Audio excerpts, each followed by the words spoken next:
In the early 2000s, the gaming industry was racing toward a single goal: the do-anything sandbox. Developers were obsessed with building open worlds where players could cause unchecked destruction without consequence. But in the Czech Republic, a small studio called Illusion Softworks decided to reject that industry trend entirely. Their vision for Mafia, the City of Lost Heaven, was to use a massive, detailed city as a theatrical stage for a linear story. The world wasn't a playground, it was a set. This deliberate restriction proved that cinematic discipline could be as compelling as sandbox freedom. It embedded a story-first DNA into the franchise that would define its identity for decades. The game dropped players into the 1930s, following a cab driver named Tommy Angelo as he was pulled into the Prohibition-era criminal underworld.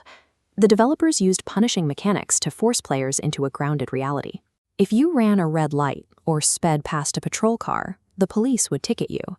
You had to respect the laws of the world to survive it. The team painstakingly studied 90s mob films to pioneer in-game cinematography. They focused on serious character arcs and shot composition rather than the typical chaos of the genre. Mafia became a massive international hit. Its success was anchored in a narrative that players were powerless to change. Maintaining that vision was difficult. Mafia II spent 7 years in development, a cycle marked by studio expansion and the technical pressure of a new generation of consoles. The setting shifted to the post-war streets of Empire Bay, following Vito Scaletta as he attempted to seize his version of the American dream. This chart shows the tension between industry trends and the series' identity. As player expectations climbed, they left linear storytelling behind. That irreconcilable gap led to a critical backlash. Gamers expected endless activities, creating a conflict that threatened the studio's cinematic vision. In 2014, the franchise shifted its base of operations to America. A new studio, Hangar 13, was formed to lead development on Mafia III. The game moved to 1968 New Bordeaux, focusing on Lincoln Clay's violent deconstruction of the local Italian mob. The story explored heavy themes of racial injustice and the deep corruption of Southern power structures. But the game also attempted to meet industry trends by introducing territory-conquering mechanics. This shift forced players into repetitive combat loops that stalled the narrative's momentum. While the cutscenes remained high quality, the narrative pacing was diluted by the open-world structure. The franchise was at war with its own design.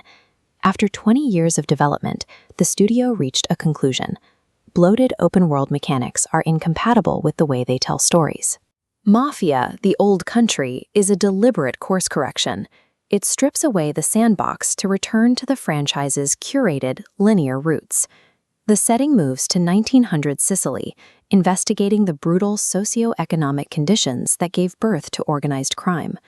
Abandoning the sandbox allows the studio to focus on historical authenticity, trading the illusion of player freedom for narrative tension. The story follows Enzo Favara, who begins his life as a caruso subjected to indentured labor in Sicily's sulfur mines.